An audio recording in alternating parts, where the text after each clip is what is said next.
E aí, gente, chegamos para mais uma sexta. Sextou, Tagarelover. Mais um episódio inédito aqui do nosso Tagarelando. Obrigado pelo carinho, pela audiência. Se você tá chegando hoje, fique, né, amor? Seja bem-vindo, bem-vinda. Já aproveita para se inscrever aqui no canal, já ativa as notificações, que é aquele sininho lá para você ficar por dentro de todas as nossas novidades. E já segue a gente nas E redes deixar sociais. o joinha. É o joinha, é verdade. Primeiro um curtir aí pro YouTube entregar, porque o verdade. YouTube não entrega se você não der seu joinha. Aliás, então, deixa eu te falar uma coisa. Por falar em algoritmo e YouTube entregar, o nosso convidado de hoje entende muito sobre algoritmo. com certeza. Então, Vamos dar a gente boas-vindas já vai... para ele? Porque aí a gente aproveita e pergunta como faz para bombar esse episódio. É, porque a gente já vai ter uma consultoria aqui. A gente sempre faz uma consultoria particular, né? Doutor Luiz Augusto Durso, qual é o segredo para que nós possamos bombar esse episódio? Eu vou dar um segredo. Primeiro, obrigado pelo convite, Lucas, Paloma. Tô feliz de estar aqui. O segredo é não me convidar. Convidar pessoas mais famosas. Que É, isso, por traz favor. aqui atores famosíssimos, cantor. Quer fazer bombar? Traz o Luan Santana. Não, mas, Vai bombar. mas o senhor é famoso. O senhor tá na televisão direto aí, nos principais telejornais do Eu país.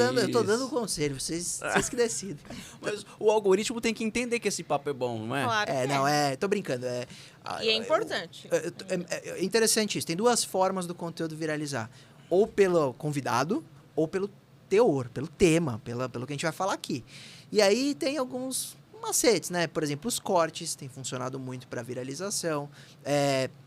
O engajamento, né? O quanto as pessoas comentam. Muitas vezes a gente faz o CTA, né? O Call to Action. Então, pessoal, o que você acha disso? Comenta aqui embaixo. Então, essas são formas de engajamento que têm funcionado bastante. E aí, quando a galera deixa o like aqui, por exemplo, quanto mais curte, o YouTube entende que realmente o conteúdo é bom e ele vai entregando mais, Sim, porque isso isso ele limita, né? Porque o YouTube tem um local em que todo mundo quer estar, que é o que está em alta, né, nos trends.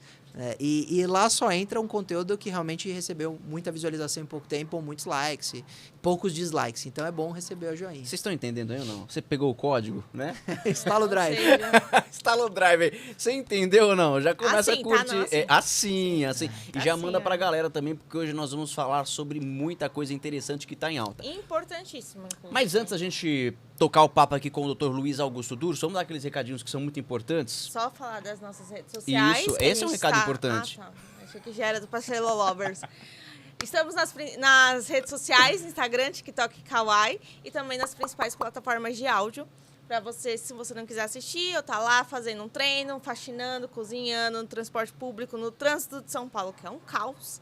Então, Na estrada. a gente tá lá na estrada. estrada. Eu ouvindo ouço a podcast gente. na estrada. Isso é legal. Tá vendo? Porque tem trânsito de horas, pelo menos a gente ouve um podcast. Isso é legal. Exatamente, tá vendo? Isso é E vai legal. conseguindo conteúdo aí. Na academia também. Na academia eu adoro ouvir podcast. É que aí pra mim tem que ser corte na academia, né? Que eu fico pouco tempo. E o seu corte leva quanto tempo? 5 minutos, Que é cortinho, isso, doutor? curtinho, é Que rapidinho. isso, você nem vai, então. Eu só dou uma passada. Você vai lá só pra dizer Só que pra fazer a paga, foto. né? Só pra porta fazer a paga. foto no espelho, não Tá tem ninguém.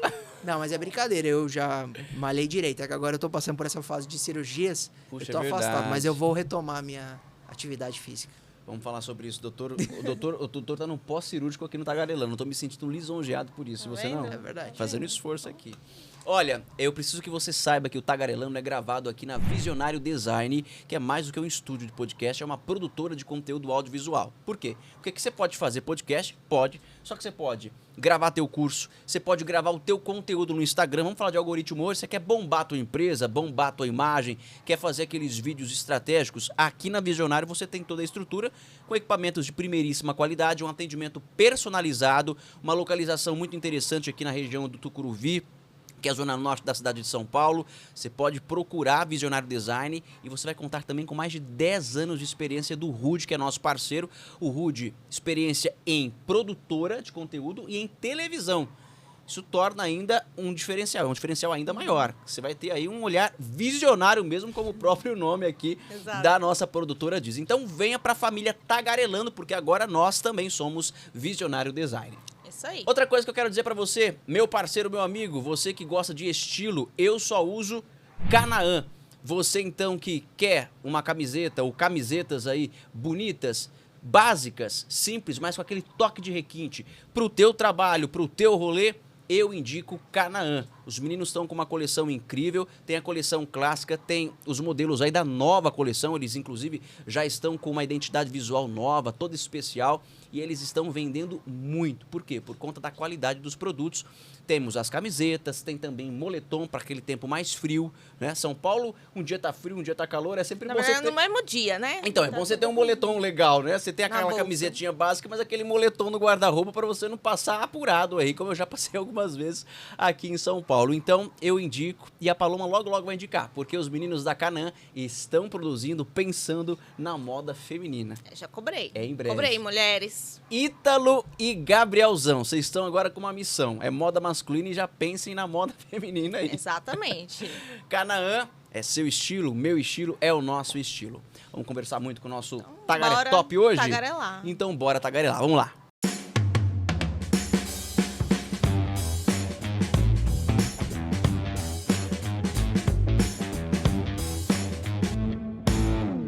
O nosso convidado de hoje, ele é advogado especialista em crimes cibernéticos. Especialista em resolver crime cibernético, não no crime. É importante deixar claro. Não é, doutor? Especialista em crime, La Casa de Papel daqui. Augusto Durso. É importante dizer, porque a gente fala assim, olha, especialista em crime cibernético, não em praticar.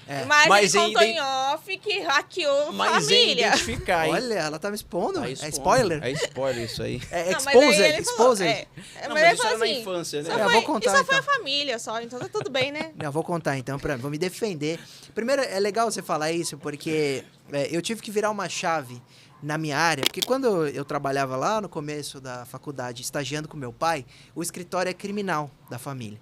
E você está sempre pela defesa do investigado. Então seria defender o autor de crimes cibernéticos. Só que quando eu comecei a trabalhar nessa área, só com crimes cibernéticos, eu percebi que o hacker não procura advogado.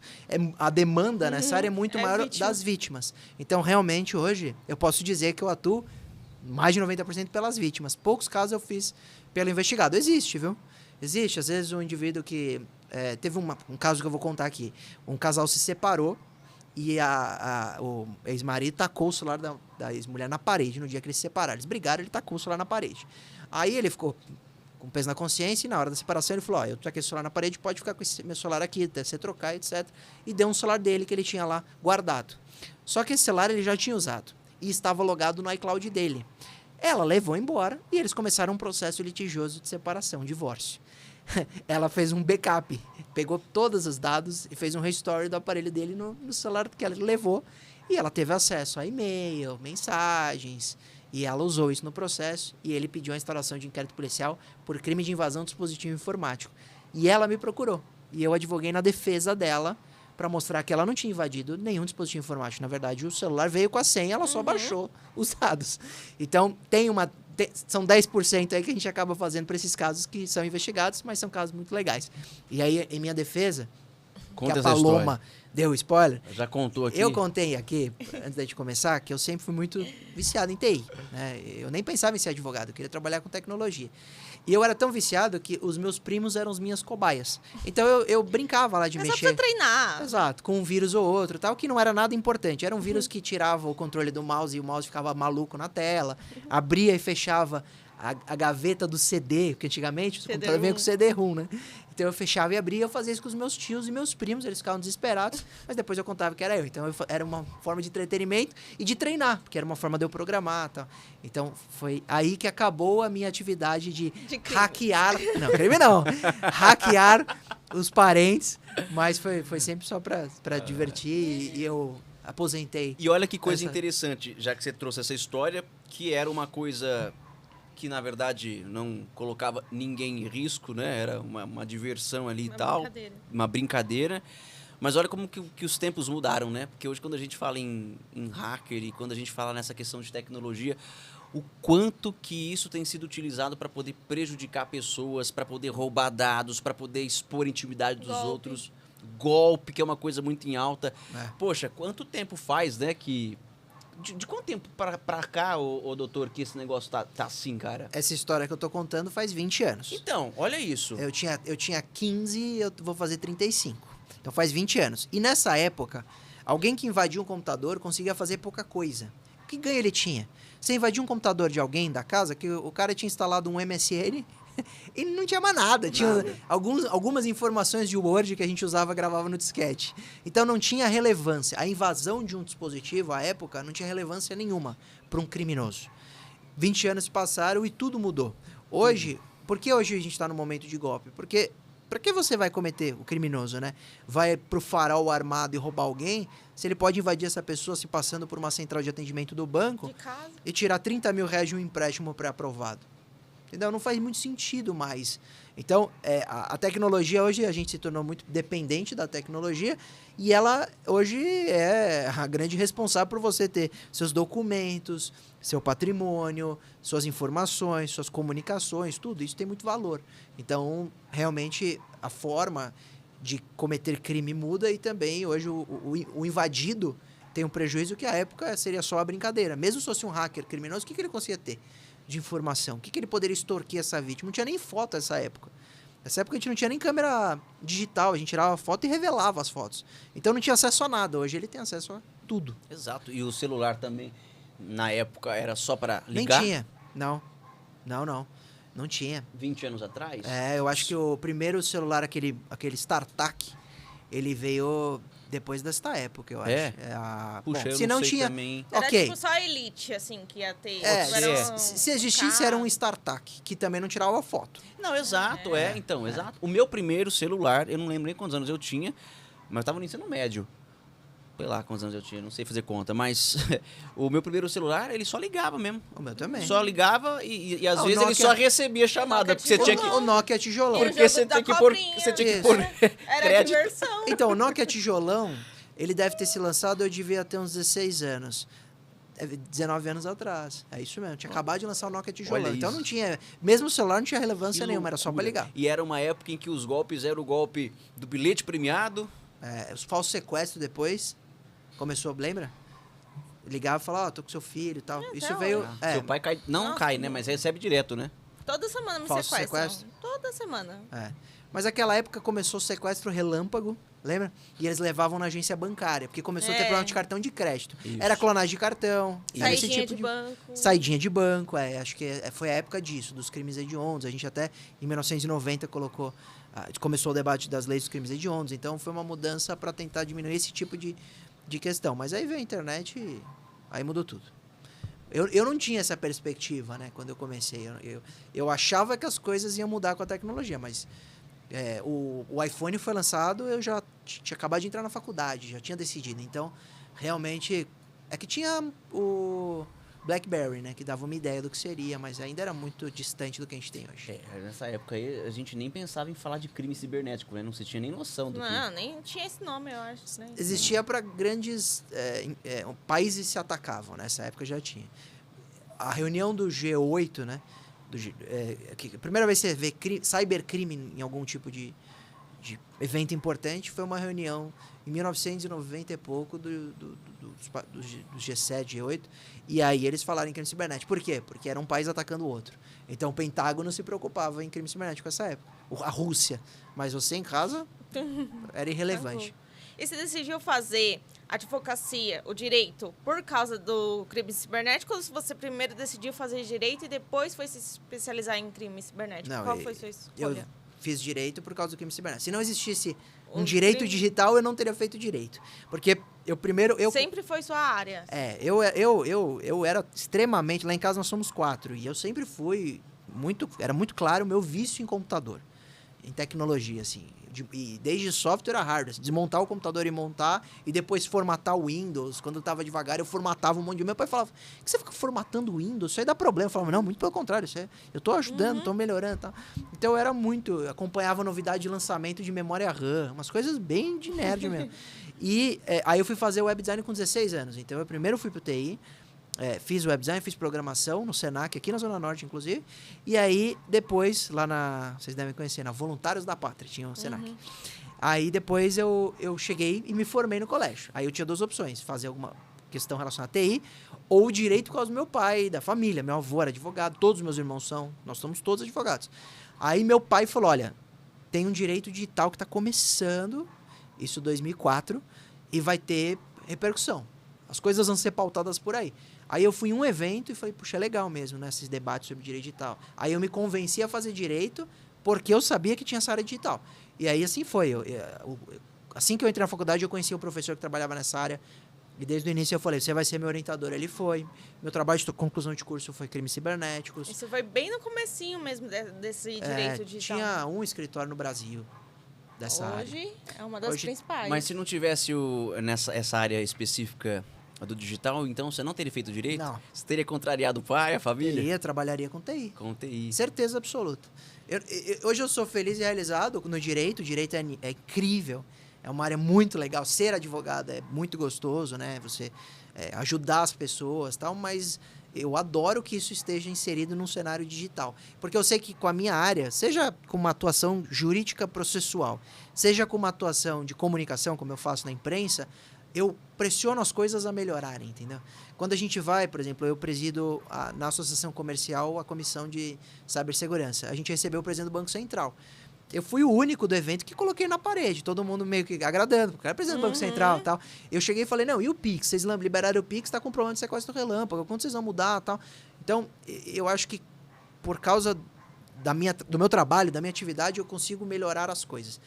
Seja conseguindo uma jurisprudência contra um banco, que é obrigado a ressarcir uma vítima, seja provocando as plataformas e as big techs. Eu sou um grande crítico.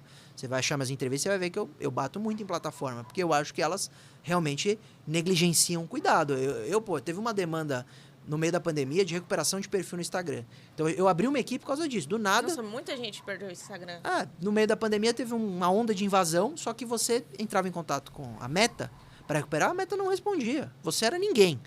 Aí eu falei, preciso ajudar esse pessoal. O pessoal me procurava, Duro, tem como recuperar? A gente tentou por notificação, viu que não funcionava, falou, vamos entrar com ações judiciais exigindo que a plataforma devolvesse. E começamos a judicializar. A gente judicializou, recuperei mais de 1.000 perfis desde então, né? Naquela época, uns 200, 300 em poucos meses, assim. Aí eu falei, poxa, é ridículo. É ridículo ter que precisar de um advogado, ter que judicializar, gastar dinheiro com isso. Não tá certo. E a gente em cima da plataforma. Que leva isso, né? E eu na imprensa, inclusive na mão de vocês muitas vezes, o Lucas, dando entrevista falando, criticando a plataforma. Aí veio a Big Tech, aí eu preciso elogiar do mesmo jeito que eu critico, a Meta liberou o reconhecimento facial. Agora você manda um vídeo, chama vídeo selfie, ele vê se tem uma foto sua na plataforma, valida ali e devolve. Ridículo, ótimo, perfeito. É assim que tem que ser. Coisa mais fácil do mundo. Exato. Deveria ser. Né? Super simples, mas é assim que deveria ser. A gente não deveria ter uma demanda de 1.000 pessoas esperando e gastando dinheiro para judicializar e recuperar um perfil. Mas isso aconteceu só no meu escritório, imagina no Brasil inteiro. Então, essas coisas me incomodam. Tem muita gente que fala, mas você vive do processo. Mas eu não quero viver de processos simples e processos que não deveriam existir.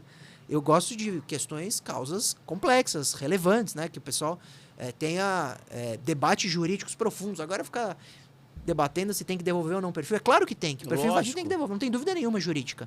Então, esses processos eu nem gostaria de ter advogado, mas eu sei que também ter movimentado tantos processos e os advogados da Meta são meus amigos. Quando eu peticiono, eu ligo, falo, mais um processo aí que vocês estão tendo. Mais um.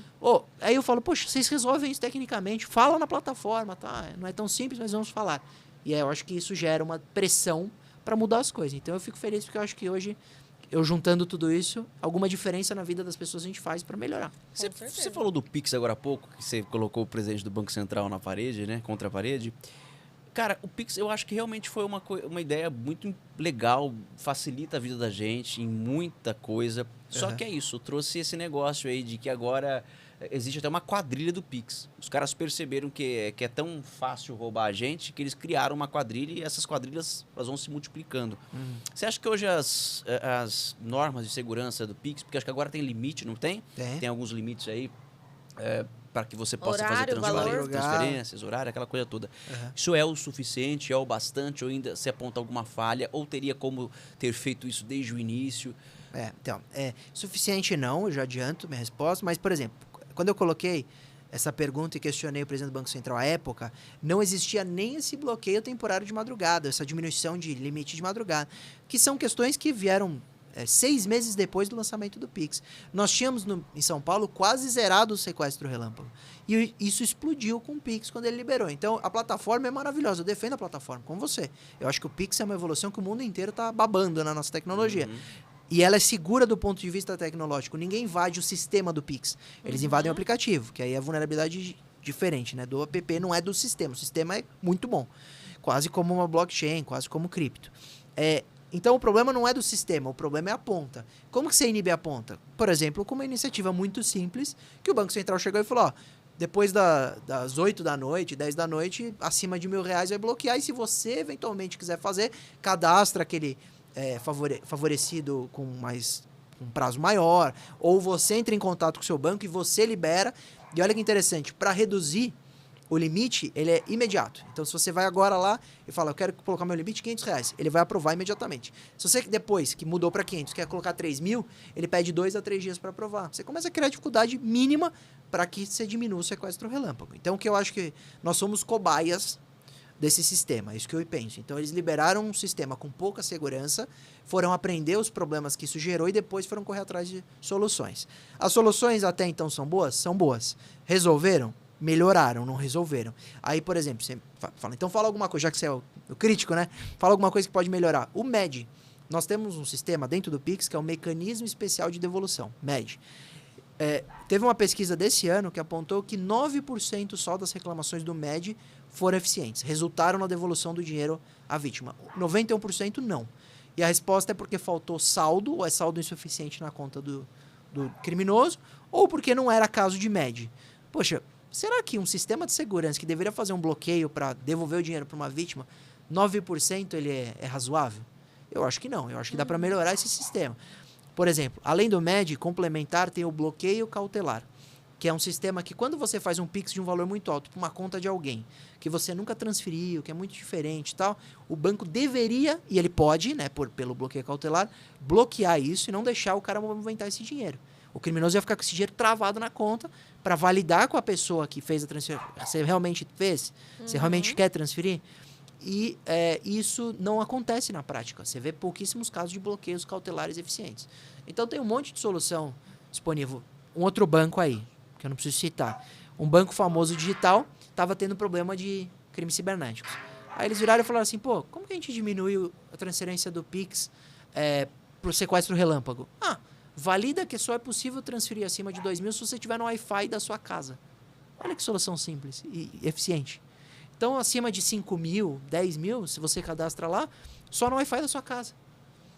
Entendeu? Então, agora você pode sair com o seu celular com mais segurança. Porque hoje eu tenho medo de sair com o meu celular na rua, assim. Eu não me sinto confortável e seguro. Tem gente, inclusive, que fala que o ideal é que você tenha 2 celulares. Eu recomendo. Um para fazer essas questões bancárias e outro. E deixa em casa. Fui muito criticado por isso, inclusive lá no Pânico, lá o Morgado pega muito no meu pé. Compra 2 celulares, aí fica brincando. Mas eu sou a favor de ter 2, e uma vez eu até expliquei pra ele. Falei, Morgadão, não é que as pessoas precisam comprar 2 celulares. Mas se você tiver um celular antigo em casa, é melhor tê-lo funcionando. Celular do bandido. Com os aplicativos bancários do que deixar no seu celular. Porque aí muita gente fala, mas aí se você apagar o aplicativo bancário, você não vai conseguir fazer no dia a dia as transferências. Eu falei, tenha 2 bancos. Um digital, para você fazer a movimentação diária. Então, você quer pagar um restaurante, quer fazer um Pix para alguém, pagar uma pizza e tal, você tem um Pix. E deixa onde você tem investido o seu dinheiro num app, no outro celular que vai ficar em casa. Eu recomendo. Eu acho que isso é importantíssimo. Mas cada um sabe o que faz, né? Cada um toma a sua decisão. E quais são os principais golpes que tá aí hoje em dia? De WhatsApp, Pix, que envolva a população, assim? Hoje, assim, crimes cibernéticos, eles vão desde fraude até crime contra a honra, as pessoas se xingando na internet e tal. Então, tem vários crimes que são cometidos todo dia em proporções muito altas. Até pedofilia é muito alta no mundo, né? A gente tem um problema muito grave de abuso por internet. Inclusive, teve uma recente operação que prenderam aí um monte. Teve a questão do Discord, né? O estupro virtual. Então, tem um monte de problema nessa área. Mas carro-chefe hoje, pelo menos para quem nos procuram e tal, é fraude bancária com ligação que se passa por uma central de atendimento. Então, você recebe uma ligação. Tudo bem, Lucas, você aprova uma transferência de R$4.000 e tal? Não. Então vou te passar para a central de segurança. E eles vão te enrolar para tentar que você instale um aplicativo ou que você valide alguma transferência. Isso hoje é o carro-chefe e muita gente cai. Muita gente. Tem gente, o negócio é tão evoluído, né? O crime está tão evoluído que eu já fiz matéria de pessoas que acabaram caindo nesse golpe porque elas receberam uma ligação e era o número do banco. O 0800 do banco. 0800. É o golpe do 0800. Aí você vai... Aí assim... Mas Poxa. isso é falta... Tá vendo? Isso é omissão da Anatel. Isso mudou agora, tem um mês. A Anatel colocou diretrizes e vai controlar melhor ligações sequenciais por robô. Então, agora a Anatel vai multar as operadoras que não controlarem isso. Olha que legal, uma coisa está sendo feita. Então, estão impedindo ligações sequenciais, o cadastramento de 0800, porque os criminosos estavam comprando 0800. Isso é verdade.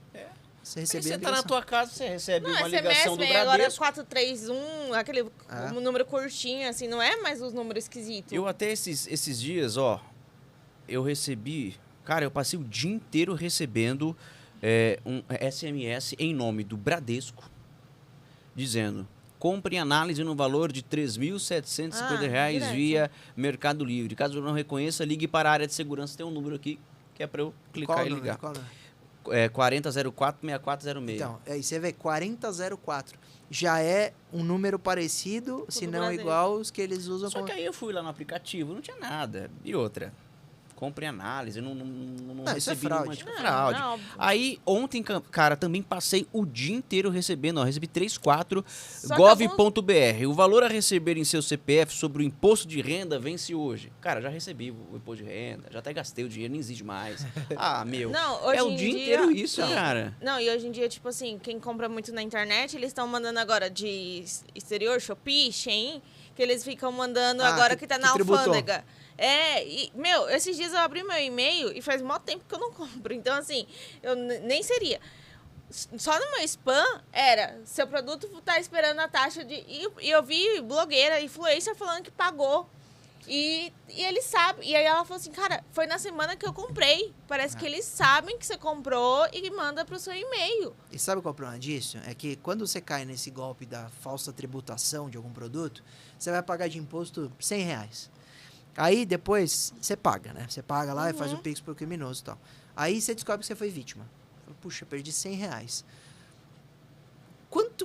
Qual trabalho isso vai dar que valha os R$100? Ai. Então, isso é subnotificado e as pessoas não movimentam, Abre mão. Porque... não lavram nem o boletim de ocorrência. E aí, esse criminoso que ganha de 100 em 100, ele movimenta muito dinheiro. Porque ele faz spam, phishing, genérico, padrão, e manda para 1 milhão de vítimas. Se cai uma porcentagem, ele ganha um dinheirão. Só que essas vítimas são vitimadas em valores tão pequenos que as pessoas não vão reagir. Então, ele fica na impunidade mesmo, pelo valor da fraude. E aí, a forma de diminuir isso é, por exemplo, todo mundo lavrar o boletim de ocorrência para o Estado conseguir investigar e pegar esse criminoso mesmo que o golpe seja de 60, porque de 60 em 60 ou de 100 em 100, ele faz 1 milhão. Com certeza. Então, isso acontece muito. Eu recebo isso, isso eu até não consigo atender. Porque imagina, o cliente me liga e fala, Durso, eu fiz lá o depósito de R$300. Você pode advogar para mim? Eu vou falar, quanto que eu vou cobrar? Mesmo se eu trabalho no A de êxito, vamos supor, que eu coloco 30% do êxito, 20% do êxito, ele vai pagar R$60 para trabalhar. E é processo de 1 ano. Então, não justifica o gasto. Aí ele deveria ter um atendimento do Estado, né? Que fosse orgânico. Só que aí você vai para uma delegacia que também está sobrecarregada, seja a especializada, seja uma delegacia de bairro, que está investigando homicídio, tráfico, está ocupada com casos também importantes. Que acha que isso não é relevante. E aí vai chegar o cara e falar, perdi R$60. Ele vai falar, nem lavra o boletim de ocorrência. E isso vai favorecendo os pequenos golpes. Só que também tem os grandes golpes, tá? Não significa que esses caras são maioria. Até porque, se você pegar pirâmide, você vai ver movimentando... Tive cliente que herdou a casa dos pais, achou que estava investindo em cripto, vendeu a casa e depois 1 milhão. E no fim é tudo falso. Então, o golpe do valor pequeno e do valor alto são realidades plenas na internet. Não faz diferença, porque acontece com todo mundo. Né? Acontece direto. E o que o Lucas falou é verdade. Além de tudo isso, como mudaram as coisas da nossa época para hoje a gente está muito conectado com muita coleta de dados. Então, esses dados vazam. E aí o criminoso estuda a vítima. Ele não fica chutando. Tem um phishing igual o seu, taxou Shopee. Mas, por exemplo, ele vai entrar no Instagram, vai ver quem é a pessoa, vai ver com que trabalha, tal, para aplicar um golpe feito sob medida, porque aí a chance dele conseguir tirar um valor Ou seja, maior. usa todo o esforço pro mal, né? É isso Porque dá trabalho isso Ou também, né? trabalha com isso. Agora, sabe o que eu fico mais impressionado? Que durante muito tempo eu achei que caía em golpes pessoas menos esclarecidas. Mas eu já vi casos de pessoas esclarecidas, inclusive advogados, Cai. pessoas, jornalistas, pessoas que caíram em golpe tendo ali um nível de esclarecimento, enfim. Mas talvez o critério seja o grau da sua desconfiança. Então, aí a questão era essa mesmo que eu ia fazer. Porque tá ficando bem... Porque tá ficando difícil identificar o que é golpe e o que não é golpe. Você pode ter esclarecimento, nós somos jornalistas, por exemplo, mas eu já fiz 1,5 milhão de matérias sobre golpes, mas quem garante que eu não vá cair em um? Vou te dar um exemplo. Você viu aquele golpe do carro? O golpe do carro é assim, você entra numa plataforma para ver o carro de alguém, só que o intermediário marca o encontro e o carro que é levado para você ver é o carro realmente real lá da pessoa e o carro, o comprador é real também. A única diferença é que esse intermediário vai falar para pagar para ele ao invés de pagar para o dono do carro e ele some com esse dinheiro, mas ele faz os dois se encontrarem. Então o carro é verdadeiro e o vendedor também e o comprador também. Então a engenhosidade, a engenharia social ela é tão assertiva que às vezes eu me pergunto, trabalhando na área, estudando todo dia isso, qual o golpe que eu cairia? E existem golpes que eu cairia. Por isso que chamam de crime organizado, porque eles são muito organizados, a gente fala. Imagina assim, tá? Eu preciso estudar um caso de um cliente. Eu preciso das cópias quando o cliente me procura. Se esse criminoso vem com uma história de que quer me contratar, marca uma reunião, investe tempo e dinheiro em mim, é bem provável que ele conseguiria, depois de bastante tempo, me infectar. Entendeu? Conseguir passar um documento que vai me infectar a máquina e tal. Então, mesmo eu tendo... Por isso que eu tenho que sempre... Por isso que as pessoas precisam investir em cibersegurança, em um bom antivírus, mesmo sendo pago, porque as pessoas acham que antivírus tem que ser grátis. Não, antivírus tem que ser bom, não tem que ser gratuito. Então, a engenharia social... Sabe o Peter Jordan, do canal do Ei Nerd? Olha o nome do canal dele, Ei Nerd. Presumimos que é um cara que entenda de tecnologia e seja desconfiado. Ele tem 10 milhões de inscritos. E ele faz review de games. Então vem a desenvolvedora, fala, a gente vai lançar tal jogo, manda pra ele a demo, ele baixa, instala, faz ele jogando e ele ganha por isso. Ele é uma publicidade para as pessoas comprarem aquele jogo que vai ser lançado. Um criminoso criou uma desenvolvedora falsa, um contrato falso, fez reuniões com ele, enviou um demo, infectou o demo, criou o demo de um jogo e roubou o canal dele por uma semana. Gente do céu. Sim, senhor. Se você jogar no Google, o Peter Jordan no Nerd foi invadido o seu canal por uma semana. E ele contou esse golpe e falou, foi muito engenhoso. Então eu fico na dúvida hoje se existe algum golpe, se for feito, estudado para você, se você não cai. Por exemplo, eu sei onde você mora, eu sei qual é seu carro. Eles fazem multa falsa de trânsito. Aí você passa num farol, eu fotografo seu carro, a foto é real. Eu ponho o horário que você estava passando, é você dirigindo. E eu mando uma multa. A probabilidade de você pagar essa multa é alta. É alta. Exatamente. Então não dá pra falar, Aí tem não vou um tal cair. do golpe do presente que você recebe em casa, tipo, ai, você recebeu isso aqui. Ah, beleza, você precisa que paga? Não, só preciso de uma selfie sua. Isso é bom a gente falar, porque muita gente tá caindo nisso. Porque, tipo, você não vai desconfiar, não tive que pagar nada, só uma foto, tá tudo O bem. motoboy chega lá com um presentinho. Eu só preciso da foto pra... da empresa tal. pra comprovar que você recebeu. Ah, beleza, o que vai fazer com a minha foto? Segurando o documento. Assim. É. Aí ele abre Exato. uma conta bancária e contrai um empréstimo em seu nome. Olha isso. Mas aí a culpa não é da vítima, a culpa é do banco. Por isso que eu critico tanto. Você acha que um banco digital deveria validar a abertura de uma conta só com uma selfie segurando o documento? Hoje todo mundo pode ter essa foto.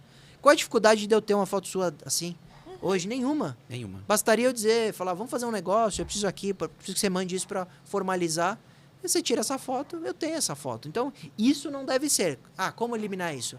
O reconhecimento facial. O reconhecimento facial feito na hora, que a pessoa faz a leitura facial, que se mexe, sorri, vira para um lado. Isso funciona. E cada vez mais evoluído, cada vez mais seguro. 2 fatores de autenticação, reconhecimento facial e número de telefone. Vai aumentando. O problema é que a gente tem 2 escolhas no mundo hoje. A facilidade, a desburocratização e a segurança. E aí, eu amo a Apple. Sou um grande defensor. Só que o Steve Jobs deixou uma lição de que as coisas têm que ser simples e fáceis. Só que as coisas simples e fáceis são inseguras. Então, isso é um problema. A Apple, né, essa história de ninguém precisa ler o manual, tem que saber usar porque ele é muito fácil. Legal, mas e a vulnerabilidade isso causa, né? Então, a gente está nesse cenário que a gente vai ter que escolher para o futuro se a gente vai querer coisas mais fáceis ou mais seguras.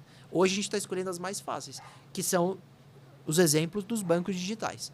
Eles preferem pagar multas de empréstimos aprovados em seu nome que você não aprovou, não fez, do que dificultar a abertura da conta. Ele prefere pôr esse número para dentro para falar, olha, nós somos o maior banco digital, com o maior número de clientes, etc. Ele está escolhendo uma opção que ele está colocando no giro e na expectativa de gasto. É quase como empresa aérea, que sabe que vai dar problema com um passageiro ou outro e está tudo embutido já. A mesma coisa com esses bancos digitais. Eles estão deixando essas contas serem criadas, aprovando esses empréstimos, sabendo que eles vão pagar essa conta, mas vale a pena ter mais consumidores e no fim paga-se a conta mesmo. Só que quem está lá na ponta esperando o dinheiro de volta por um ano, né, essas vítimas, elas pagam preço, essas sim sofrem. Então eu defendo não ser essa atividade a mais adequada, pagar o preço. Melhor é trazer mais segurança, não deixar acontecer. Né? Porque para o banco é muito fácil, assina o cheque. Mas e o cara que está com o dinheiro da cirurgia, né? Que ele ficou sem esse dinheiro. Eu tenho cliente que me liga toda semana, e aí, doutor, e o processo? Eu falo, tem que tramitar, calma. Não tem o que fazer, não dá E é pra fazer demorado, né? Não, é muito. É muito demorado. Aliás, hoje o senhor acha que nós estamos com uma estrutura minimamente já capaz de lidar com essa demanda do ponto de vista da investigação? Por exemplo, a polícia. A gente tem a delegacia especializada em crimes cibernéticos. Mas nós já estamos ali especializados ao ponto de dar conta dessa demanda toda, porque acho que daqui para frente é só isso, né? Tecnicamente, sim. Então, a polícia é muito boa, a que está lá, da Polícia Federal. Só que de mão de obra, não. Falta gente.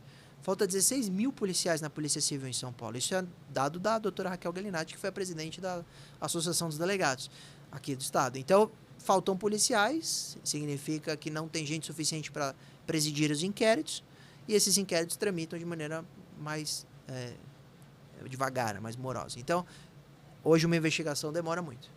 O processo é a mesma coisa. O judiciário está sobrecarregado. Né? Não existe processo rápido.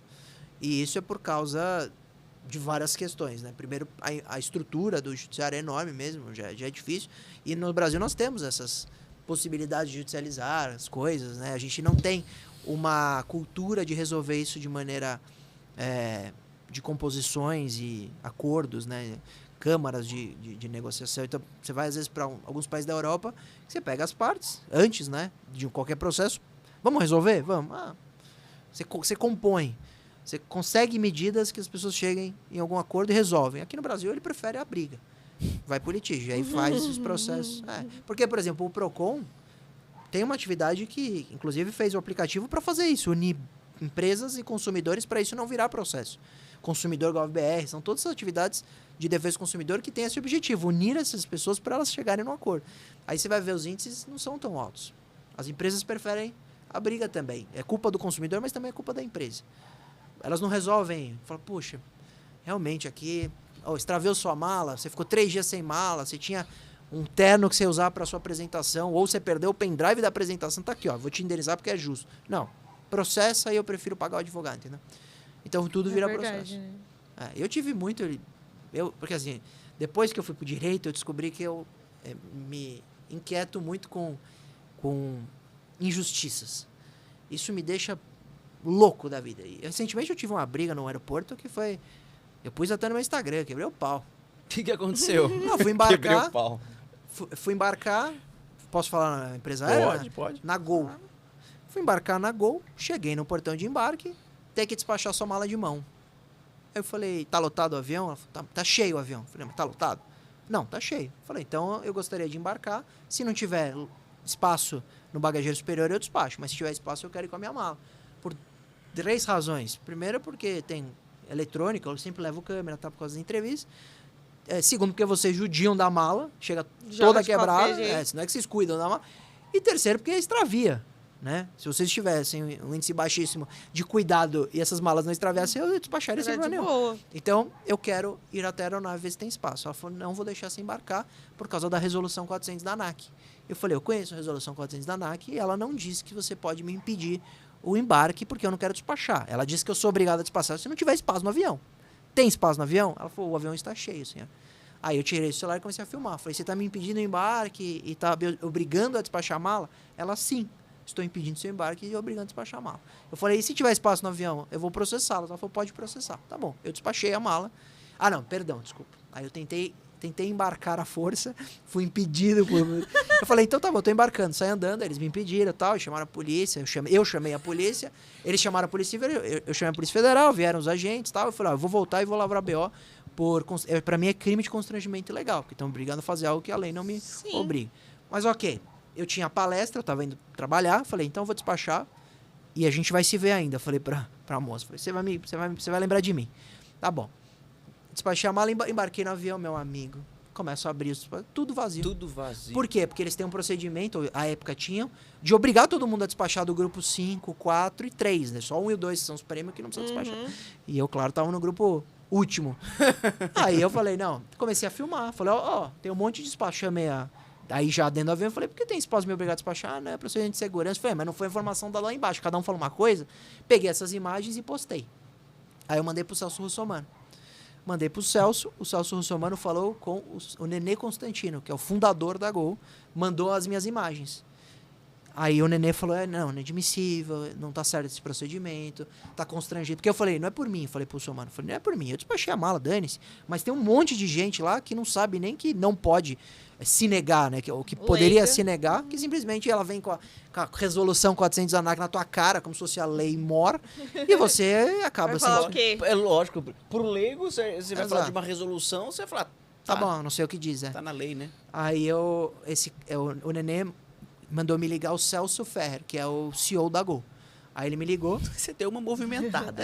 Eu pus na imprensa, eu pus as imagens e eu falando, bati na ANAC e na Gol, porque é inadmissível, fiz bastante pauta. Aí quando ele me ligou, eu falei, falei, seguinte, você não precisa me pedir desculpa porque o problema não é comigo. É indiferente o que eu passei. Agora, o que vocês estão fazendo com todo mundo é uma palhaçada. Porque eu recebi, quando eu postei no meu Instagram, acho que atingiu 20 mil views nos stories, que foi um engajamento alto, e eu devo ter recebido mais de 1000 mensagens. Essa palhaçada comigo também e tal. E eu printei todo mundo, mandei pra ele. Falei, olha o que vocês estão fazendo com todo mundo. Eu quero que mude pra todo mundo, não pra mim. Pra mim é diferente, mas tem que mudar pra todo mundo.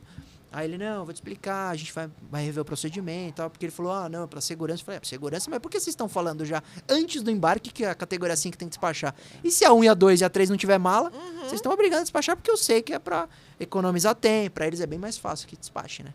Porque se chega lá em cima, qual o problema, né? Porque todo mundo te perguntou, e por que eles brigam pra despachar?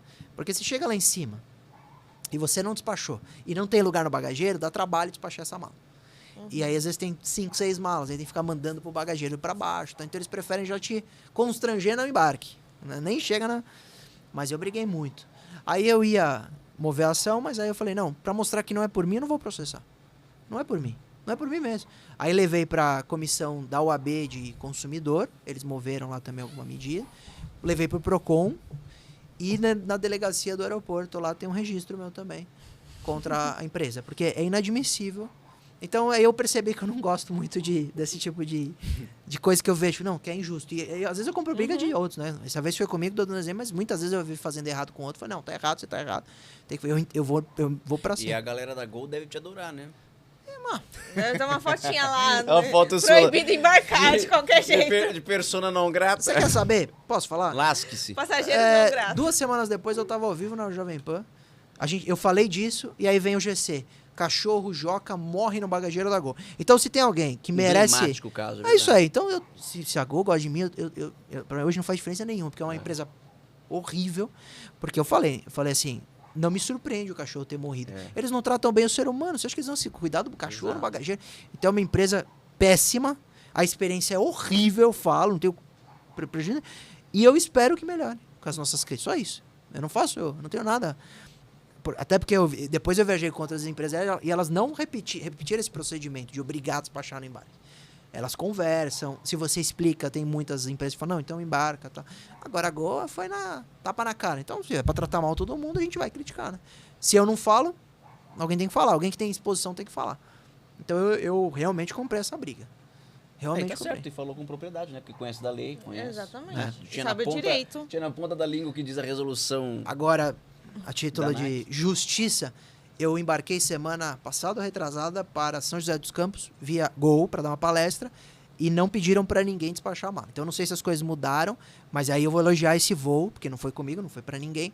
Eles não estavam constrangendo no embarque a despachar. Perguntaram se alguém queria despachar, que é o certo. E se tiver lotado, despacha. Mas não pode obrigar, porque essa é a exceção, não pode ser a regra. Tá errado.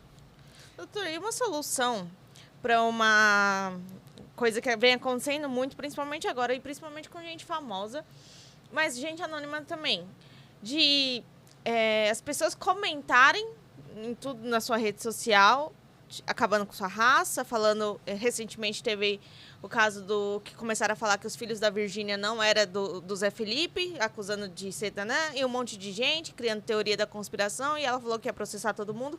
Só que a gente sabe que essas coisas ou demoram ou não tem resolução, porque parece que a internet é terra de ninguém e as pessoas podem falar o que elas quiserem, independente se ela tá te acusando de alguma coisa que você fez ou não.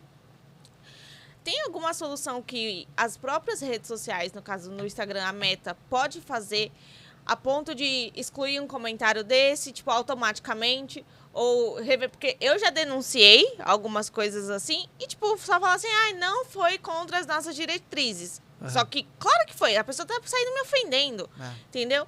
Então, assim, tem alguma solução? Tem alguma ajuda para isso? Porque realmente, se a gente for contatar a própria rede social, a gente fica ver navios. A gente não tem ajuda. Tem alguma solução para isso? Como você vê isso? É um problema grave, porque o padrão dessas redes sociais é essa liberdade de expressão absurda. Porque a liberdade de expressão, ela é, óbvio, importantíssima e deve prevalecer.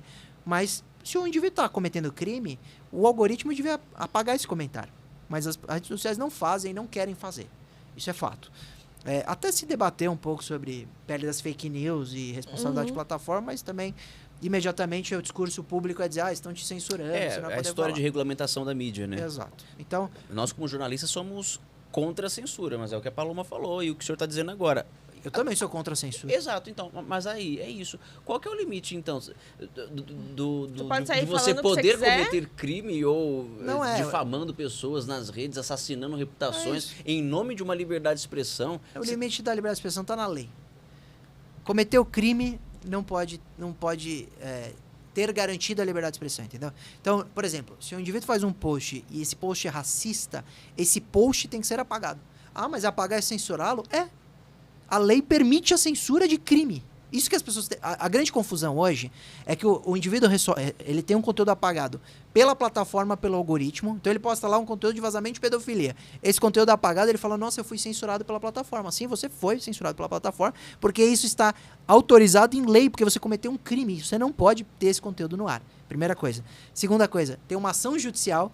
E uma decisão judicial, o juiz manda apagar esse post. Aí ele fala, nossa, eu fui censurado pela justiça. Sim, você foi. Aí você fala, mas a justiça pode censurar as pessoas? A justiça não só censura a pessoa, como a justiça tira o direito de ir e vir das pessoas. A justiça tira o seu patrimônio com bloqueio judicial. Isso é prerrogativa. Está na lei. A Constituição prevê esse tipo de ação. Então, quando um juiz determina uma medida de constrangimento, é para constranger aquele cara. Por quê? Porque ele está sendo investigado ou ele cometeu um crime. Então, realmente, essa narrativa de, nossa, eu fui perseguido pela justiça, você pode ser perseguido pela justiça se a justiça que está te perseguindo, ela está sendo parcial, ilícita, criminosa. Porque você pode ter anomalias dentro da justiça. Um juiz que é criminoso. Aí você tem que denunciar esse juiz para os órgãos de corregedoria, CNJ, Congresso Nacional, Senado, etc. Isso pode acontecer. Mas a regra é o quê? A regra é que não é que você está sendo perseguido pela justiça. É que uma decisão judicial te tirou a liberdade daquele post de ficar no ar porque ele é criminoso. E isso está previsto. Pode acontecer. Então a liberdade de expressão tem limites. Ponto. O algoritmo deveria ser mais eficiente, mas hoje, qualquer tentativa de falar de regulamentação imediatamente tem uma confusão política proposital para não deixar isso transitar, falando que é censura. E aí fala, você não vai poder mais falar. Não, você só não vai poder mais falar crime. O resto você vai poder falar, mas as pessoas não. Então, vocês preferem que tenha crime? Tudo bem. Se é a opção da sociedade, a gente aceita. A maioria ganha, democracia, tudo bem. Só que quando você reclamar lá para a plataforma e nada acontecer, você vai saber que essa é a democracia que você escolheu. É assim que eu penso. Então, se as pessoas, na maioria, estão assim por causa de uma narrativa de que qualquer regulamentação de plataforma é censurá-la e ela prefere falar e ser vítima, eu respeito, de verdade. Mesmo discordando, achando que uma regulamentação é necessária para colocar limites, não para interferir em subjetividade, não opinião. Isso. Opinião é livre. Agora, o cara xingar alguém, ofender a família, racismo, homofobia, tudo isso é crime, não deve estar na internet, isso deve ser apagado, ponto. Só que as plataformas... E aí você denuncia e não sai. Aí o que a gente pode fazer? Diante de toda essa crise institucional e da própria internet, né? Porque basta abrir o Twitter, você vê como aquilo é tóxico. Você vai para uma situação que a tecnologia pode ajudar um pouco. Então, por exemplo, eu sempre uso em palestra o caso do Neymar. O Neymar postava uma foto, o Neymar tem 200 milhões de seguidores no Instagram. Aí ele postava uma foto e tinha 300 mil comentários. Tem muito crime. Criticando a família dele, falando, por exemplo, que o filho dele não é dele, que ele... Sei lá, crimes contra a honra, até de racismo contra ele, porque tem muito estrangeiro que comete crime contra os nossos jogadores. Isso deveria ser apagado e o autor poderia ser responsabilizado, responder pelo crime. Mas é isso que você falou, na prática eles não fazem porque é muita gente, é muita bobagem, é muito conteúdo, é muito comentário e virou quase o normal, o que é muito ruim. O que a plataforma liberou? Para você permitir com que só quem você segue de volta comente na sua foto. Então hoje na foto do Neymar tem 40 comentários. Comentários restritos. Comentários restritos. Isso foi uma tecnologia legal que permite isso, para você dar uma controlada nos haters. Porque aí só comenta quem se segue de volta. Do mesmo jeito que eu, por exemplo, se um cara vem e xinga minha família, eu bloqueio. É meu perfil. Isso não é... Isso é outra coisa. Eu falo, eu fui censurado na rede. Não, é meu perfil, é minha foto, é meu post. Minha democracia. Não. Minha rede social. Não, mas é sua rede social, é seu lógico, perfil. É minha Só vai ter o que eu quiser. Bem que a plataforma permite você bloquear e ele não pode mover uma ação. Olha que interessante isso. Se você bloquear um usuário, um seguidor, ele não poderia... Ele pode mover a ação, mas ele vai perder para que você o desbloqueie. Ele só ganharia essa ação em um caso. Quando o político que está no cargo e usa a ferramenta para anunciar projetos e coisas, lançamentos, etc. E ele bloqueia o usuário. Esse debate foi muito legal. Eu nunca vou esquecer. Começou... o Trump usava muito o Twitter para falar as coisas que ele faz. Só que o Trump bania as pessoas que criticavam. Aí a gente falava, calma, isso aqui é o Trump falando ou é um Twitter institucional da presidência da República? Porque se for institucional, não pode ser banido. Porque nós temos na Constituição, se a gente trazer para o Brasil, o princípio da publicidade dos atos, o princípio da transparência, todos esses princípios constitucionais que obrigam o gestor público a dar satisfação. E aí a gente trouxe esse debate para o Brasil e a gente tem agora isso meio que previsto que se o gestor público, em cargo do executivo e tal, estiver no mandato e usar o perfil, não for pessoal, for um perfil público, que ele sempre posta lá, porque eu fiz isso, porque eu fiz aquilo, lançamento e tal, e ele bloquear alguém, essa pessoa poderia mover uma ação e ser desbloqueada por decisões judiciais, porque ele é obrigado a dar publicidade, diferente do perfil de pessoa física ou de uma PJ, que não é obrigado a dar publicidade a nada, pode bloquear quem quiser. Então, não existe essa história de, nossa, eu fui censurado. Só caberia essa palavra, que deturparam muito atualmente. Só existiria hoje falar, você foi censurado se o sistema te perseguir e te calar. Então, por exemplo, um cara que eu acho que foi censurado é o Monark. Por que eu acho que o Monark foi censurado? Porque ele falou um monte de bobagem, falou um negócio do nazismo, um monte de bobagem. Só que ele está proibido de criar perfis novos, mesmo que ele não fale de política. Isso pra mim é censura. Porque, e se ele quiser criar um canal de game hoje? Ele não pode. Se ele quiser ser comentarista de moda, o Monark não pode ter um perfil em qualquer rede social. Isso pra mim tá errado. E aí ele está sendo, a meu ver, censurado. Agora, se o Monark criar um perfil, vamos supor que não tivesse essa situação, e publica lá, é porque eu sou a favor de voltar ao nazista, esse cara tem que ser bloqueado. O conteúdo tem, pelo menos tem que ser, e se ele reiterar, tem que ter o perfil banido. Mas, então, tinha que ter uma definição muito clara do que é a censura, que é o Estado, pelo seu agente público, te perseguindo porque não gosta de você, e o que você extrapolou a liberdade de expressão e teve seu conteúdo removido. Isso não é censura. Até porque no caso do Monark, ele vive disso, né? Ele vive de internet. Se ele não pode criar mais nenhum perfil, ou seja, ele não tem renda nenhuma, ele vai ter que fazer outra coisa da vida dele. Não, e o Supremo foi alcançado nos Estados Unidos. O Monark tá vendo em Miami, lá tal, abriu um canal lá no YouTube e a ordem judicial daqui chegou lá para bani-lo lá também. O Monark não pode ter podcast. Ele não pode ter perfil nenhum em nenhuma rede. Essa é a real. Acabou a vida virtual dele. Acabou. Acabou. E é uma injustiça, porque eu acho que ele errou muito. Eu não tô defendendo o Monark, mas eu tô defendendo o direito dele se arrepender e mudar. Eu não sei se ele Porque parece que ele tá condenado pro resto da vida com isso. É uma Na internet uma pena foi, perpétua. pelo jeito, né? Exatamente. O que é Na injusto, internet porque foi. não tem nem prisão perpétua. Imagina. Ou seja, o preso a gente perdoa. Nós trabalhamos no júri da Elise Matsunaga, fizemos assistência da acusação. Ela tá na rua. Ela matou um marido, esquartejou e ela tá na rua Suzane livre. Richthofen. E o Monark por opinião, mas que eu acho que errou. Eu acho que tem crime. Sim, tem que ser punido. Exato. Ele não pode falar mais, mesmo que seja falar, eu me arrependi e não vou mais falar Não disso. pode. Ele não Não pode. consegue falar Então isso pra mim é Hoje ele censura. vive uma prisão perpétua na internet, então ele É não isso pode aí. ter mais nada. É. Ele não tem mais vida, pelo menos por enquanto, não tem mais vida na Só se internet. criar um perfil falso. Então eu pego do Monark como exemplo, que seria censura, e eu pego os exemplos de outros, que é um cara, por exemplo, um político que só fala bobagem, só ataca o Supremo, só fala merda, e esse cara fala, não, eu fui perseguido, que eu fui censurado, tiraram o meu perfil, mas o seu perfil só tinha conteúdo criminoso. Se você criar um novo perfil e não cometer crime, você não vai ser Cara, vamos lá. Bom, as eleições já passaram, o resultado acho tá que tem aí. que falar sobre. O resultado tá aí, você gostando ou não, o resultado tá aí, as eleições já passaram. Pablo Marçal, às vésperas do primeiro turno, soltando aquele laudo falso criminoso. contra o Guilherme Boulos. Cara, que já tinha crime. tido o primeiro aquilo é uma perfil coisa derrubado. extremamente absurda. E nesse caso E aí ele começou a especificamente- falar de perseguição. E nesse caso especificamente, eu bati o olho naquele laudo, e eu nem sou especialista e perito, eu já vi que era falso, tinha erro de ortografia. Eu nem sabia do CRM do médico que tinha morrido, eu nem sabia que o RG do Boulos não estava correto, eu nem sabia de nada disso, porque isso Quem foi só vê depois. o português A primeiro. investigação aconteceu depois, a Polícia Civil atestou, acho que a Polícia Federal também atestou que tá ambos. errado, que aquilo é fraudulento. Aquilo, aí você vai dizer, você que está acompanhando a gente, você acha que o Marçal foi perseguido quando determinaram que aquele conteúdo fosse Não. tirado? Eu não estou falando de candidato, viu, gente? É importante dizer isso, e- porque hoje a internet eu tenho que explicar o que eu estou querendo dizer. É isso aí. Não estou falando do candidato, não estou falando nem aqui em São Paulo eu voto. E posso tá bom? complementar? Mas, meu, Quando o Marçal teve as redes banidas lá com aquela primeira ação do partido da Tabata, eu falei até no Pânico, falei, eu sou contra esse banimento de todas as redes. Se ele tá tendo monetização, manda oficiar a plataforma e desmonetizá-lo, mas banir as plataformas eu achei injusto. Então eu defendi, mas eu defendi a justiça. A justiça. É, defendi o direito dele ter as redes. Do mesmo jeito que eu critico o post do laudo. exato. Aquele post é criminoso, aí precisa ver se foi ele que criou ou não, por que que ele não teve Ele o jogou cuidado. na conta do advogado, né? É, mas por quê? E a negligência de você postar sem checar? Então, tem responsabilidade. Tá errado. Tem que ser banido. Ou, não precisaria nem bani-lo. Mas aquele post aquele Não post- poderia continuar. Não, O post ponto. não poderia continuar. Aquilo é um crime. Exatamente. Não tem outro nome para isso, gente. Aquilo foi um crime. É, claro. Né? Agora, isso que você falou é verdade, né? Naquele primeiro banimento lá, que derrubaram as redes dele e tudo mais, aí eu também concordo contigo.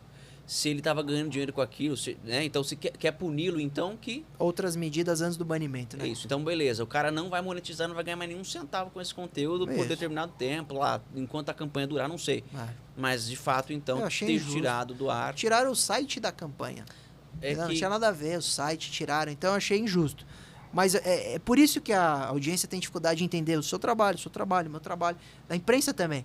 Porque a imprensa, ela faz um trabalho imparcial de elogiar quando precisa ser elogiado e criticar quando precisa. E às vezes vocês vão elogiar o governo, às vezes vocês vão criticar. Às vezes vocês vão elogiar o Supremo, às vezes vocês vão criticar. Eu critiquei muito o Supremo e elogiei o Supremo durante o período da situação do X. Então eu critiquei quando teve a multa da VPN. Mas também critiquei o Elon Musk. E as pessoas ficam no meio, falam, mas esse cara é de que lado? Eu falo, não tem É, lado, porque tudo pô. você tem que ter um As lado. pessoas querem encontrar um lado, né? Elas querem te colocar dentro de uma caixa, né? Exatamente. Precisam para. Porque só assim eles conseguem diminuir a sua credibilidade e também a sua tese, né? Porque se você fala assim, se você realmente é imparcial e traz uma opinião jurídica que não agrada, para eles incomoda. Fala, putz, mas aí tá falando contra o cara que eu tô defendendo, ou tá falando a favor do outro, entendeu? E aí perde o reality. Não é mais reality show, você perde a torcida, né? Isso é um problema. A polarização em tudo é... Nossa, é um saco isso. E essa briga do STF com Elon Musk, o que você acha? Eu fiquei muito triste, né? Porque a forma com que isso se desenrolou não foi a melhor. Elon Musk abusou, o Supremo errou também. Pô, o Supremo queria multar o usuário por R$50 mil por uso de VPN. Foi buscar dinheiro na Starlink, que não tinha a ver. O Supremo também errou. Então, no fim, era um choque de poderes muito grandes que estavam tentando a todo custo dar um recado. E isso gera um prejuízo para a sociedade, ou para os usuários nesse caso, que ficaram sem a plataforma, inclusive foram muito prejudicados. Então, essa história toda só me deixa triste. O que aconteceu me deixa triste. Então não tem ninguém certo nem errado nessa história. Pontualmente, tá Os certo. dois têm certos e Porque se eu erros. falar assim, se o Elon Musk conseguir provar as acusações que ele faz, ele estaria certo. Só que ele precisa provar. Entendeu? Ele fala assim, o Supremo me pediu para pagar um post aqui, mandou um ofício em off, fora dos autos. Tá bom, apresenta esse documento. Se você apresentar esse documento, a gente precisa fazer alguma coisa contra o Supremo. Mas cadê? Né? O Elon Musk, ele fala muito. E prova pouco, entendeu? Ele tinha que embasar mais as acusações. Mas aí, então, para a gente poder contextualizar o início dessa treta, o Supremo queria algumas informações de perfis e o Elon Musk o tempo todo negava, era isso? Começou... É que, vamos lá, começa essa história com uma crítica ao Supremo. Começa essa história na instauração dos inquéritos, da fake news e das milícias digitais. Eu acho que o Supremo foi atacado. Eu vi o que aconteceu 8 de janeiro. Mas eu tenho dúvidas sobre a legalidade desses inquéritos, que foram instaurados diretamente no Supremo. Então, aí já tem uma dúvida jurídica que a gente pode criticar o Supremo. Aí, isso tramita, e aí vem a pedido nos autos desse inquérito para remoção de alguns perfis no Twitter, no X. O Elon Musk vem e fala, não vou apagar. Não vou apagar, e os que eu apaguei eu vou pôr no ar de novo. Aí vem o Supremo e fala, não, você tem que apagar, senão a gente vai aplicar multa diária. Começa a aplicar multa diária alta. Vem o Elon Musk e fala, não vou cumprir. Aí o Supremo começa a pressionar o escritório do X aqui no Brasil, com a representação legal. Fala, vai sobrar para vocês. Aí ele vira e fala, então eu vou fechar o escritório, não vai ter mais representação legal. Aí vem o Supremo e fala, você tem obrigação por lei de ter representação legal, se você fechar o escritório, você vai ter a plataforma banida aqui. Ele vai e fecha. O Supremo fala, restabelece em 24 horas a representação legal, senão você vai ser suspenso. Ele não restabelece e o X foi suspenso. Aí fica por mais de 30 dias suspenso, e o Elon Musk vira e fala, pensando bem, eu vou cumprir as decisões judiciais. Começa a cumprir, apresenta nos autos a representação legal, e tem o Twitter de volta no país. Paga a multa por uma outra conta paga errada. 28 milhões de multa. Por uma conta errada. Paga na conta errada. Todos viveram felizes por sempre. Mas ficou uma lição. No fim, olha que interessante. Eu acho que o Supremo errou em muitas coisas, mas a lição que ficou eu gosto. Para as Big Techs. A lição é, se você bater de frente com uma Big Tech, com o Supremo na birra, a gente vai manter... Porque virou uma briga de criança, né? Porque se o Elon Musk virasse e falasse assim, eu não estou cumprindo por essas razões, e apresentasse o material, uma coisa. Agora, eu não vou cumprir porque não quero. É ditadura. Ok, mas mostra. Né? O Elon Musk, ele tem envolvimento político, que já começa a tirar a credibilidade dele, né, como esse defensor da democracia, da liberdade de expressão e tal. Então é um cara... Ele tem problema no mundo inteiro com essas questões. Ele comprou a plataforma, então ele tem interesse como empreendedor. Por exemplo, falaram, nossa, se você colocar uma representação legal aqui, ele vai ser preso. Vocês ouviram essa história? Quase a representante legal do X foi presa. Deixava prender. Se o Elon Musk fosse inteligente, deixava prender, e aí sim ia ter uma mobilização social falando, nossa, estão prendendo a representante legal de uma plataforma porque não querem banir um perfil. Isso está muito injusto. Isso teria relevância social para a sociedade pressionar o Supremo. Agora, ele tirou a representação legal com a justificativa da prisão. Então, não teve prisão. Aí ele fala, não vou cumprir porque tá errado as coisas aí. Tudo bem, mas cadê o material? Não tem material. E ele vai atacar, porque esse é o careca. Então, começa a atacar o cara na pessoa. Ridículo. Parece briga de quinta série. Virou, né? Virou uma treta entre Elon Musk e Alexandre de Moraes. Né? Só que aí a lição que fica, eu gosto, que é, nós não iremos nos render a plataformas que venham fazer pressão política. Você quer brigar, vai no processo. Ele pode brigar no processo. Você quer trazer denúncia? Leva para o Congresso. O Senado pode realizar o impeachment de um ministro. Estão debatendo, inclusive, agora no Congresso, esse tipo de iniciativa. Haja assim. Agora, vai ficar fazendo post atacando o Supremo? Não. Tá errado. Não é liberdade de expressão. Entendeu? Não é. É crime. Então, eu gosto da lição final. Mesmo achando que o Supremo errou em muitas coisas, nesse caso, eu gosto da lição final. Porque amanhã é a Meta, depois é a Telegram, depois é o TikTok. A lição ficou, falou, não vamos ceder. Tem que cumprir as decisões judiciais. Se você quiser, você discorda no processo. Cara, esse negócio de inteligência artificial, hein? Onde é que a gente vai parar com isso? Porque eu confesso pra você que eu fico um pouco assustado quando eu penso que o negócio tá tomando uma proporção que não tem mais volta. Daqui pra frente, daqui adiante. Porque hoje, através da inteligência artificial, você também dá muito mais veracidade a golpes. Você não desconfia, porque o cara usa a tua voz, usa a tua imagem. E eu arrisco a dizer que, sei lá, daqui uns dias, muitas das profissões vão ser substituídas pela própria inteligência. Alguém me disse uma vez que, em algum momento, vai ter apresentador e repórter robô. Já tem. Não vai precisar, já tem isso. O Samidana tá entrando de manhã na PAN, no Jornal da Manhã, por IA. Então. E tá falando, acabou. Ele então, entra, acabou. Ele fala, uma IA lendo um texto lá, com o rosto dele, a voz e tal, e aí no final fala, esse conteúdo então foi chegou. criado por uma inteligência artificial. Já tá na programação da TV. Porque eu fico pensando assim, uma coisa bem básica. Você tá em casa, você dialoga com a Alexa. A Alexa, ela responde. A Alexa, ela conta piada pra você.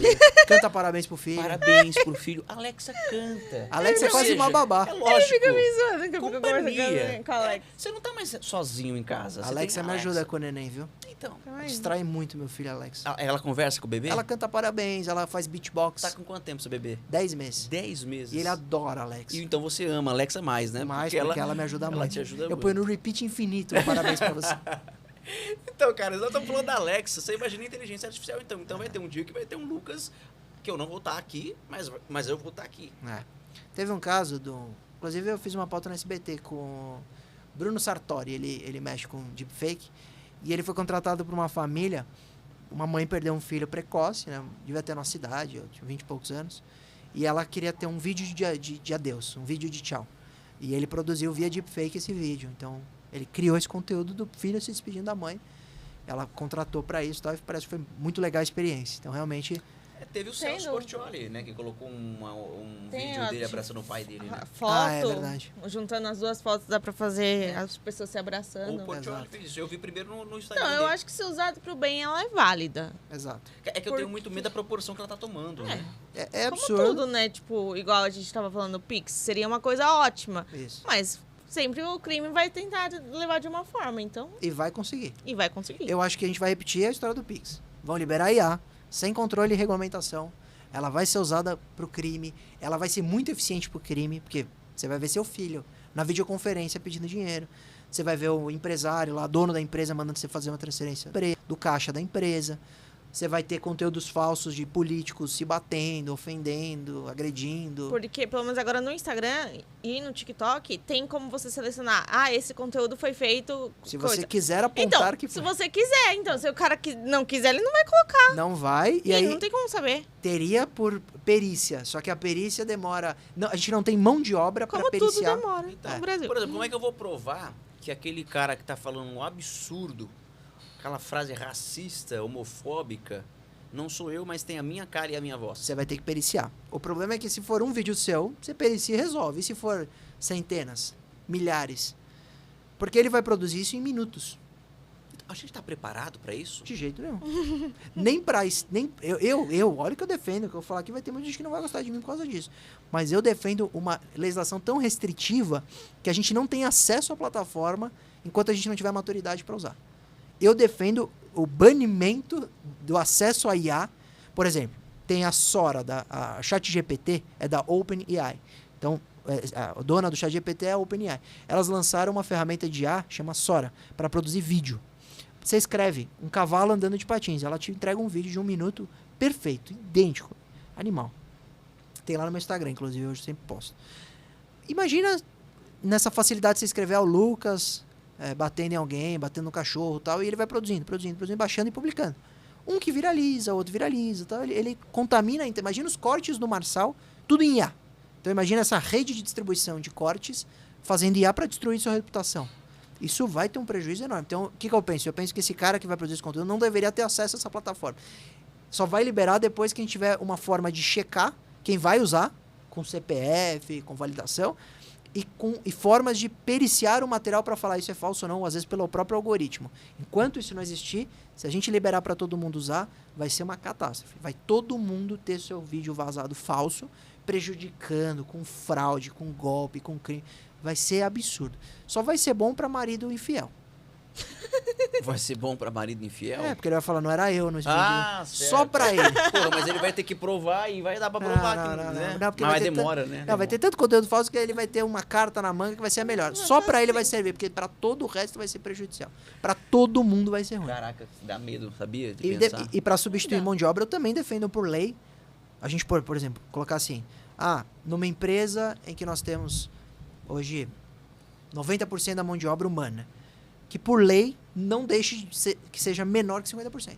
Mão de obra humana, preservação de mercado mesmo. Porque senão vai vir a IA, vai vir robô, e todo mundo vai perder emprego. Se tá bom, não seja todo mundo, que seja metade. Tudo bem, põe metade da população desempregada, como você sustenta? Já não tem muito, né? Estão falando de renda mínima. Já estão falando no mundo de renda mínima, para te dar um salário mínimo lá para você viver, porque você vai ser substituído pelo IA, que vai conseguir produzir riqueza, essa riqueza paga imposto e o governo te devolve com renda mínima. Então você vive aí com migalha e esse vai ser um projeto de liberação de renda é tipo uma Bolsa Família para quem foi substituído. É uma droga isso. Bolsa substituição. É. Bolsa IA. Bolsa IA. Bolsa IA. Então eu sou totalmente contra. Eu acho que quem acha que não vai substituir tá se iludindo. Eu acho que substitui sim, inclusive advogado, médico, tudo, jornalista, dublador, Dublador, redator. principalmente. Dublador com certeza. Porque hoje em dia já consegue com a voz Ator. do próprio ator. E o ator não Então. precisa gravar. Você faz o ator em IA, tudo. Meu Deus, cara. Eu acho que substitui quase toda a profissão. Então a gente vai ter que pôr na lei lá, falando, ó, não vai poder substituir o material. Porque o que eu penso? Hoje, por exemplo, você quer comprar uma xícara, uma caneca, tem essa caneca que vai ser industrializada tal, e tem a caneca que o cara pinta na mão. Né? O feito à mão. O handmade. O feito à mão hoje tem valor comercial, é um bem muito valorizado, né? Um negócio... Só que é a exceção. Daqui a pouco, o trabalho manual vai ser a exceção da exceção, mas aí todo mundo vai ser o trabalho manual. Esse é o problema. Então ninguém vai conseguir sobreviver. Eu acho que vai ter que ter uma lei falando, ó, tal empresa, 50% tem que ser de ser humano. Se fizer menos que isso, é multada, começa a controlar, tal, por lei. Porque senão a gente vai perder emprego, não vai sobrar ninguém. É isso que eu penso, de verdade. De verdade. E eu tô falando de 10 anos, 15 anos. Não é daqui a 100 anos. Não. Eu acho que a gente já tem que pôr por lei. Do mesmo jeito que eu acho que a gente não tem maturidade para acessar produção de conteúdo por IA de maneira sem controle, e a gente vai ter para controlar e para checar, eu acho também que a substituição da mão de obra... Isso aqui, vocês não precisavam estar aqui. Eu não precisava estar aqui. 3 robôs conversando. O que estamos fazendo aqui, gente? O Rude não precisava estar aqui. Eu não precisava trabalhar com o Rude diariamente. Não, corte meu. podcast, no podcast que eu fazia de inovação e tecnologia, nós não tínhamos funcionário para corte. Era IA, juro por Deus. IA. Ele pegava, olha interessante, pegava o vídeo completo, Ah, você já não quer vir no próximo, né? pegava o vídeo inteiro, verificava os minutos que foram revisados ou mais assistidos pelo próprio metadado do YouTube, e ele cortava. E já entregava o corte pra gente.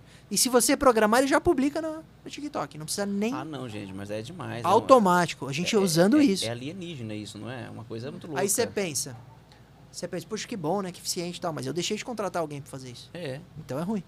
claro. Pois é. Eu penso assim também. Eu também penso. Bem que Eu depois... acho que é bom pra facilitar a nossa vida, mas não pra ser Pra única. extinguir a humanidade. Mas qual vai ser? Qual é o... então. Qual é a linha? Não pra ela ser sozinha. Mas qual é a Extinguir linha? a humanidade, meu. Qual é a linha? A linha é o problema. Onde está a separação do que ela ajuda e o que ela substitui? Onde? Onde está? É problema. Ah, vambora. O papo tá bom, mas temos que ir embora. É, né? É. Fazer- Antes, como é que tá a tua saúde? Nós falamos lá no começo do programa que ele passou por quantas cirurgias? 4? Agora, só nesses últimos meses, 4. 4 A cirurgias. 3 e vou fazer a quarta. Vou fazer a quarta. É rim? Qual é a história? Eu já tinha histórico de cólica renal, fui pra China estudar inteligência artificial, inclusive. Olha aí. É. Tá vendo? Estudei lá na faculdade de Pequim. IA, lá tem um hospital lá 100% de IA. Não tem ser humano. Num hospital, desde o atendimento até o diagnóstico, tudo. Urmando só os outros pacientes. Só paciente. O resto tudo robô, animal. É absurdo. Por isso que eu tô falando, 10 anos vai mudar muito. Mas beleza. Fui pra China, tava no penúltimo dia do curso, dor nas costas. Tava no ônibus, tinha visitado a Cidade Proibida lá. Aí eu falei, meu irmão, que eu tava com ele, falei, acho que eu tô com cólica renal. Putz, aí comecei com dor pesada Ele já no conhece, no ônibus, fui pro hotel, voltou, sofri. Aí no dia seguinte foi pro hospital, na China, fiz tomografia, era uma pedra de 0,8 já obstruindo o ureter, que é o canal que liga o rim à bexiga. Já tava entupido. Aí eu tinha 2 opções, ou operar lá, ou pegar o avião no dia seguinte, na manhã, e voltar. Eu peguei o avião e voltei, na expectativa de não ter cólica renal no voo, decolou o avião. Claro que teve. Eu tive 8 horas de cólica renal, cheguei com febre, fui do aeroporto aqui de Guarulhos para o hospital, fiz a primeira, que foi para desobstruir. Depois de um mês eu voltei e tirei 5 pedras no rim esquerdo. Aí agora na última semana eu voltei e tirei as pedras do rim direito, tirei mais 7. E agora eu volto e tiro o duplo J, que eu estou... Jesus, E aí, gente, traz uma jarra de Aqui, ó, água. deixa eu beber uma doutor, água pelo aqui amor pra de Deus. comemorar. Pô, Comemorar tomando água com limão, né? É, com limão. Traz uma jarra de água pra esse homem, pelo Mas eu tô amor de ótimo, a Deus. cirurgia é muito tranquila e tal. Inclusive é super tecnológica, é mó legal, adorei. A pedra podia ser IA, né? Não, a gente podia criar alguma coisa pra tomar e diluir a uma pele. cápsula. verdade. Diluir é melhor que Será expelir. que alguém vai inventar isso aí? Vai, né? Um dia. Espero que sim. Espero que o MIA invente. Inclusive, olha que legal. No podcast que eu participava de tecnologia e inovação, a gente entrevistou uma mulher que ela trabalha com MIA, que procura formas da gente substituir alimentos. Então, imagina que você gosta muito de hambúrguer. Só que você não quer matar o boi e a vaca mais. Você não quer fazer... Tem uma cápsula com o gosto do hambúrguer. Ela quer criar a IA procura formas de você criar essa carne sem usar qualquer tipo de carne. Tipo, ela fala, pega 3% de abacaxi, 4% de morango, 5% de alguma... Vai misturando, e no final você come e tem gosto de E carne. vira um hambúrguer, uma carne. Exatamente. Isso uma IA faz. Eles desenvolveram uma IA para substituir alimentos e eles são líderes no mercado nisso. Ah, se não criar gordura, tá ótimo. Não- Pô, mas aí a gente não é... Não, é mó bom, porque a gente vai procurar alimentos orgânicos que substituem alimentos gordurosos. Vai ser muito legal isso. Isso vai ser ótimo. E já... Não, mas não, Eu mas tô não, assustado. não a te humanidade assusta? tá acabando. Quando ela me Claro que contou, eu falei, eu assusta. quero conhecer. Ela me levou lá na empresa. Eu falei, meu Deus, que coisa louca, cara. Porque ele olha isso, o Mia sabe gosto. Porque ela consegue criar gostos parecidos. Então ela pega porcentagem de cada substância e alimento. É muito legal. Por isso que eu vejo que o IA não tem limite. É um negócio assustador. Tem um filme na Netflix que é sobre esse negócio de tecnologia, que a menina, pra escovar os dentes, ela não escova os dentes, ela pega uma cápsula que faz tira a sujeira do dente. Você não tem que escovar os dentes, é uma cápsula que você só escovar Não, né? os dentes. Será que vai sobreviver casamento até lá? Vai existir casamento? Que essa pergunta interessa nesse podcast, né? Por quê? Não, pelo Você casal. tá pra acabar o programa. Inclusive. Vambora. Olha o climão.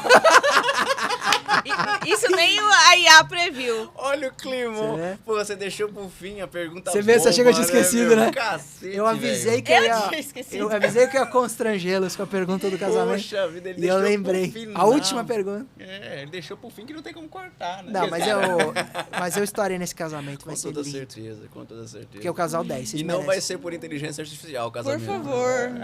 Até porque você não vai demorar tanto. Não, é isso, exato. É isso. Você tá apoiando. Estamos convidados. Não tem água na caneca. Tem que ir embora mesmo. Toma um golinho de Dá um água. golinho de água e vai. Mas o casamento é muito bom. Uhum. Vocês vão curtir muito. Imagino. É bom. Você gosta? Gosto. Você gosta? Sua mulher tá assistindo, né? Eu gosto mesmo, sou feliz. É gostoso, casamento é muito bom. Aline, você gosta de casamento?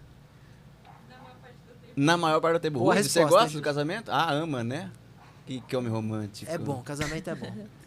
Que ótimo. E você aí que tá acompanhando a gente, você gosta de ser casado? Comenta aí, Comenta aí. Comenta aí embaixo. Doutor, valeu Obrigado. demais. Obrigado por ter vindo hoje aqui, plena sexta-feira, sextar com a gente. Valeu, mais um papo Obrigado. muito incrível. E volte mais vezes, né? Foi um prazer Exatamente. falar de direito digital, o futuro da nação e não assustar as pessoas, porque conversando sobre isso a gente vai preparar a sociedade É para verdade. O Lidar Lucas melhor. tá saindo assustado. Mas eu tô aqui. sendo assustado aqui. Ah. Pô, vai lá, compra uma, Não, não é compra uma cápsula de hambúrguer Não é pra com a nós. IA. É com a exigência do Ah, casamento. do né? casamento. Você O voltou que no te assunto. assusta mais? Vamos para encerrar, agora eu vou te entrevistar. Se você me entrevistou, deixa eu devolver. O que te assusta mais? A inteligência Ó, artificial. um futuro. Eu acho que eu tô com uma cólica de rim, cara. Preciso ir embora. Um futuro. Um futuro onde a IA domine o mundo, extinga a humanidade e escravize o ser humano, ou casar no ano que vem. Você tá ano, ó, tá vendo? Eu acho que as duas coisas assustam em graus diferentes. Tem que deixar bonitinha. Não, amor, mas não é porque é com você, é porque já é ano que vem é daqui 2 meses. Ano que vem agora, janeirão. É. Não, tá bom, continua a sua resposta. A IA nem preocupa tanto assim, né? A IA me preocupa também. E aí, 1 ou 2? Vai, tem que escolher. Pô, para, meu. Só A ou B, só O que escolher. me preocupa mais? Isso. Me preocupa A. A, É. que é a IA. Que é a IA. Então tá bom. Viu? Deu margem. Palomar. Gostei da resposta. Obrigado. Teremos casamento, né? Olha aí, meu. Vambora, vai, que essa conversa tá Vamos. miando pra mim. Chega, vamos Beijo sentar. no coração de vocês. Sexta que vem tamo de volta às 8 da noite. Deixa seu like que isso aí Valeu, pode. obrigado. Isso aí tá permitido.